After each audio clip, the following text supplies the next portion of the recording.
All welcome back. അപ്പോൾ നമ്മുടെ grammar ക്ലാസ്സിൻ്റെ നെക്സ്റ്റ് സീരീസിലേക്ക് എല്ലാവർക്കും സ്വാഗതം. ഇന്നത്തെ ക്ലാസ് എന്ന് പറയുന്നത് കൺജക്ഷൻ തന്നെയാണ്. നമ്മൾ ഒരുപാട് കൺജക്ഷൻസ് പഠിച്ചു അല്ലേ. അപ്പോൾ ഇന്നത്തെ കൺജക്ഷൻ എന്ന് പറയുന്നത് ഫോർ എന്നുള്ള കൺജക്ഷനാണ്. എന്താണ് ഈ ഫോർ എന്ന് പറഞ്ഞു കഴിഞ്ഞാൽ? ഫോർ എന്ന് പറഞ്ഞു കഴിഞ്ഞാൽ വേണ്ടി എന്ന് പറയാൻ വേണ്ടിയിട്ടാണ് നമ്മൾ ഫോർ യൂസ് ചെയ്യുന്നത്. വേറെയും സിറ്റുവേഷനിൽ നമ്മൾ ഫോർ യൂസ് ചെയ്യും കേട്ടോ. പക്ഷെ ഒരു കൺജക്ഷൻ എന്നുള്ള നിലക്ക് നമ്മൾ ഫോർ യൂസ് ചെയ്യുന്നത് വേണ്ടി എന്ന് പറയാൻ വേണ്ടിയിട്ടാണ്. അപ്പോൾ ഞാൻ അവൾക്ക് വേണ്ടി വാങ്ങി, ഞാൻ അവൾക്ക് വേണ്ടി കാത്തു നിൽക്കുകയാണ്, ഇങ്ങനെ ഒരുപാട് കാര്യങ്ങൾ നമ്മൾ വേണ്ടി വേണ്ടി എന്ന് പറയാറുണ്ട് അല്ലേ. അപ്പോൾ അതുപോലെയുള്ള കുറച്ച് സെൻറ്റൻസുകൾ നമുക്ക് പഠിക്കാം. ഏത് രീതിയിലാണ് നമ്മൾ ഫോർ യൂസ് ചെയ്യുക എന്നുള്ളത് നമുക്ക് പഠിക്കാം. ഫസ്റ്റ് സെൻറ്റൻസ് എന്ന് പറയുന്നത്, ഇപ്പോൾ നമ്മൾ എന്തെങ്കിലും ഒരു സാധനം കൊണ്ടുവന്നിട്ട് നമ്മൾ പറയാറുണ്ട്, ഇത് നിനക്ക് വേണ്ടി വാങ്ങിയതാണ് എന്ന് പറയാറുണ്ടല്ലോ. ഇത് നിനക്ക് വേണ്ടി വാങ്ങിയതാണ് അല്ലേ. അവിടെ ഈ വേണ്ടി എന്ന് പറയാൻ വേണ്ടിയിട്ട് നമുക്കൊരു കൺജക്ഷൻ ആഡ് ചെയ്യണം. അപ്പോൾ ഇത് വാങ്ങിയതാണ് എന്ന് പറയുമ്പോൾ ദിസ് ഇസ് ബോട്ട് എന്ന് പറയാം. ദിസ് ഇസ് ബോട്ട് അല്ലേ. ഈ ഒരു സാധനം കാട്ടിയിട്ടാണ് നമ്മൾ പറയുന്നത്, ഇത് നിനക്ക് വേണ്ടി വാങ്ങിയതാണ്. This is boat for you. This is boat for you. അവിടെ നമ്മൾ ഫോർ യു എന്ന് വേണം പറയാനായിട്ട്, നിനക്ക് വേണ്ടി. അപ്പം അവിടെയാണ് നമ്മൾ ഫോർ യു യൂസ് ചെയ്യുന്നത്. This is boat for you. ഇത് നിനക്ക് വേണ്ടി വാങ്ങിയതാണ്. നെക്സ്റ്റ്, അത് അവൾക്ക് വേണ്ടി കൊണ്ടുവന്നതാണ്. അത് അവൾക്ക് വേണ്ടി കൊണ്ടുവന്നതാണ്. ഇപ്പോൾ ഒരു സാധനം കൊണ്ടുവന്നു, അത് വേറൊരാൾ എടുക്കുകയാണെങ്കിൽ നമ്മൾ പറയാറുണ്ട് അത് അവൾക്ക് വേണ്ടി കൊണ്ടുവന്നതാണ് എന്ന് പറയാറുണ്ട് അല്ലേ. നേരത്തെ ദിസ് ആണെങ്കിൽ ഇപ്പം എന്ത് പറയണം? ദാറ്റ് എന്ന് പറയണം. ദാറ്റ് ഈസ് ബ്രോഡ് അല്ലേ. ബോട്ടല്ല, ബ്രോഡ് ആണ്, കൊണ്ടുവരിക. അപ്പം that is brought for her. That is brought for her. അത് അവൾക്ക് വേണ്ടി കൊണ്ടുവന്നതാണ്. ഇനി ഞാൻ കൊണ്ടുവന്നതാണെന്ന് പറയണമെങ്കിൽ I brought that for Har.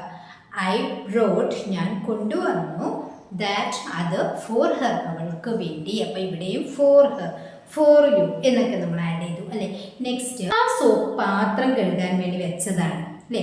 ചില സോപ്പ് നമ്മൾ പാത്രം കഴുകാനായിരിക്കും, ചില സോപ്പ് വാഷ് ചെയ്യാൻ, തുണി വാഷ് ചെയ്യാനായിരിക്കും, ചില സോപ്പുകൾ കുളിക്കാനായിരിക്കും. വിവിധ തരത്തിലുള്ള സോപ്പുകൾ ഉണ്ടാകും. അപ്പം നമ്മൾ പറയുകയാണ് ആ സോപ്പ് പാത്രം കഴുകാൻ വെച്ചതാണ് എന്നെങ്ങനെ പറയാം? That soap is kept four washing vessels. That soap is kept four, അതിനുശേഷം ഫോർ വാഷിംഗ്, വാഷ് ചെയ്യാൻ വേണ്ടി. എന്ത്? വെസൽസ് അല്ലേ. വെസൽസ് എന്ന് പറഞ്ഞാൽ പാത്രങ്ങളാണ്. അപ്പം that soap is kept four washing vessels. പാത്രങ്ങൾ കഴുകാൻ വേണ്ടി വെച്ചതാണ് ആ സോപ്പ്. ഇനി ആ സോപ്പ് കുളിക്കാൻ വെച്ചതാണെന്ന് പറയാൻ വേണ്ടിയിട്ട് that soap is kept four bathing അല്ലേ. ഫോർ ബാത്തിങ്, നമ്മൾ കുളിക്കാൻ വേണ്ടി വെച്ചതാണ്. ഓക്കെ. ഇനി ആ സോപ്പ് തുണി കഴുകാൻ വേണ്ടി വെച്ചതാണെന്ന് എങ്ങനെ പറയാം? ആ സോപ്പ് തുണി കഴുകാൻ വേണ്ടി വെച്ചതാണെന്ന് പറയാൻ വേണ്ടിയിട്ട് നമുക്ക് എന്ത് യൂസ് ചെയ്യാം? That soap is kept four washing clothes. സിമ്പിളാണ് അല്ലേ. വെസൽസ് എന്നുള്ളിടത്ത് നമ്മൾ ക്ലോത്ത്സ് എന്ന് ആഡ് ചെയ്യുന്നു. ഓക്കെ. നെക്സ്റ്റ്, ഞാൻ ഓഫീസിൽ പോകാൻ വേണ്ടി ബസ് കാത്തു നിൽക്കുകയാണ്. ഇതൊക്കെ നമ്മൾ എപ്പോഴും യൂസ് ചെയ്യാറുള്ള സെൻറ്റൻസ് ആണ് അല്ലേ. ഓഫീസിൽ പോകാൻ വേണ്ടി ബസ് കാത്തു നിൽക്കുകയാണ്. I'm waiting for the bus. ഞാൻ ബസ്സിന് വേണ്ടി കാത്തു നിൽക്കുകയാണ്. To go to the office, ഓഫീസിൽ പോകാൻ. അപ്പോൾ I'm waiting for the bus to go to the office. ഞാൻ ഓഫീസിൽ പോകാൻ വേണ്ടി ബസ് കാത്തു നിൽക്കുകയാണ്. നെക്സ്റ്റ്, എൻ്റെ കടങ്ങൾ വീട്ടാൻ വേണ്ടി ഞാൻ ജോലിക്ക് പോവുകയാണ് എന്നെങ്ങനെയാ പറയുക? എൻ്റെ കടങ്ങൾ വീട്ടാൻ വേണ്ടി ഞാൻ ജോലിക്ക് പോവുകയാണ്. I'm going to work. I'm going to work, ഞാൻ ജോലിക്ക് പോവുകയാണ്.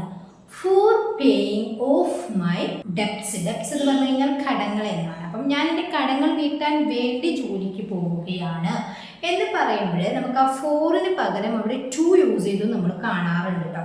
I'm going to work to pay. അവിടെ ഫോർ എന്ന് പറയുമ്പോൾ നമ്മളിവിടെ ഫോർ പേയിങ് എന്ന് പറയും. ടു ആണെങ്കിൽ to pay of my debts എന്ന് പറയണം. അപ്പോൾ ഇത് രണ്ട് രീതിയിലും കാണാറുണ്ട്. അപ്പം ഞാൻ എൻ്റെ കടങ്ങൾ വീട്ടാൻ വേണ്ടി ജോലിക്ക് പോവുകയാണ് എന്ന് പറയാൻ വേണ്ടിയിട്ട് I'm going to work to pay of my debts എന്ന് പറയാം. അല്ലെങ്കിൽ I'm going to work for paying of my debts എന്ന് പറയാം. അപ്പോൾ ഫോർ വരുമ്പം പേ എന്നുള്ളത് പേയിങ് ആവും, ടു ആണെങ്കിൽ ടു പേ എന്നാകും. അപ്പോൾ അത് കൺഫ്യൂഷൻ വരണ്ട എന്ന് വെച്ചിട്ടാണ് രണ്ടും ഞാനിവിടെ ഡിസ്കസ് ചെയ്തത്. നമ്മളിപ്പോൾ 4 ആണ് പഠിക്കുന്നത്, അപ്പോൾ നമ്മൾ 4 യൂസ് ചെയ്താണല്ലോ പറയുന്നത്. ഓക്കെ, നെക്സ്റ്റ് നിങ്ങൾക്കുള്ളൊരു ക്വസ്റ്റ്യൻ ആണ്. ഞാൻ ജോലിക്ക് വേണ്ടി പഠിക്കുകയാണ്. സിമ്പിളാണല്ലേ, ഞാൻ ജോലിക്ക് വേണ്ടി പഠിക്കുകയാണ് എന്നുള്ളത് എങ്ങനെ പറയും എന്നുള്ളത് നിങ്ങൾ കമൻ്റായിട്ട് അറിയിക്കുക. അപ്പോൾ ഈ വീഡിയോ നിങ്ങൾക്ക് യൂസ്ഫുൾ ആയിട്ടുണ്ടെങ്കിൽ ലൈക്ക് ചെയ്യാനും ഷെയർ ചെയ്യാനും മറക്കരുത്. ഇത് കൺജക്ഷനാണ്, നമ്മൾ കൺജക്ഷൻ്റെ ഓരോരോ പാർട്ടുകളാണ് പഠിച്ചു വരുന്നത്. ഇനി ഇത് കഴിഞ്ഞിട്ട് നമുക്ക് പ്രിപ്പോസിഷൻ പഠിക്കണം. അപ്പോൾ നിങ്ങൾ ഒരൊറ്റ വീഡിയോയും മിസ് ചെയ്യരുത്.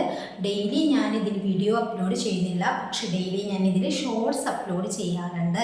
നമ്മൾ പഠിച്ച ഓരോരോ കൺജക്ഷനും അതുപോലെ ഓക്സിലറിക്ക് യൂസ് ചെയ്തുകൊണ്ട് ഒരു സെൻറ്റൻസ് എങ്കിലും ഞാനിതിൽ ഡെയിലി ഷോർട്സ് വിടാറുണ്ട്. കാണുക, അതിൻ്റെ റിലേറ്റഡ് ആയിട്ടുള്ള വീഡിയോ ഞാൻ താഴെ കൊടുക്കാറുണ്ട്, അത് നിങ്ങൾ കാണുക കേട്ടോ. അപ്പോൾ നമ്മുടെ ഋഷുസ്ഥാനസ് സപ്പോർട്ട് ചെയ്യുന്നത് പോലെ തന്നെ ഈ ചാനലും സപ്പോർട്ട് ചെയ്ത് ഗ്രാമറുകൾ പഠിക്കുക, സംസാരിച്ച് ശീലിക്കുക. ഗ്രാമർ പഠിച്ചുകൊണ്ട് നമ്മൾ ഇംഗ്ലീഷ് സെൻറ്റൻസ് ഉണ്ടാക്കാനായിട്ട് പ്രാക്ടീസ് ചെയ്യുക. ഓക്കെ, ഇതുവരെ സബ്സ്ക്രൈബ് ചെയ്തിട്ടില്ലെങ്കിൽ പ്ലീസ് ഒന്ന് ചാനൽ സബ്സ്ക്രൈബ് ചെയ്യുക, ബെല്ലൈക്കണും ഓൺ ഓപ്ഷൻ ക്ലിക്ക് ചെയ്ത് വെക്കുക. പിന്നെ നിങ്ങൾക്ക് എന്ത് സംശയങ്ങളോ അഭിപ്രായങ്ങളോ ഉണ്ടെങ്കിൽ കമൻ്റായിട്ട് അറിയിക്കുക. ഞാൻ തന്ന സെൻറ്റൻസും കമൻ്റായിട്ട് അറിയിക്കുക കേട്ടോ. അപ്പോൾ ശരി, താങ്ക് യു സോ മച്ച്.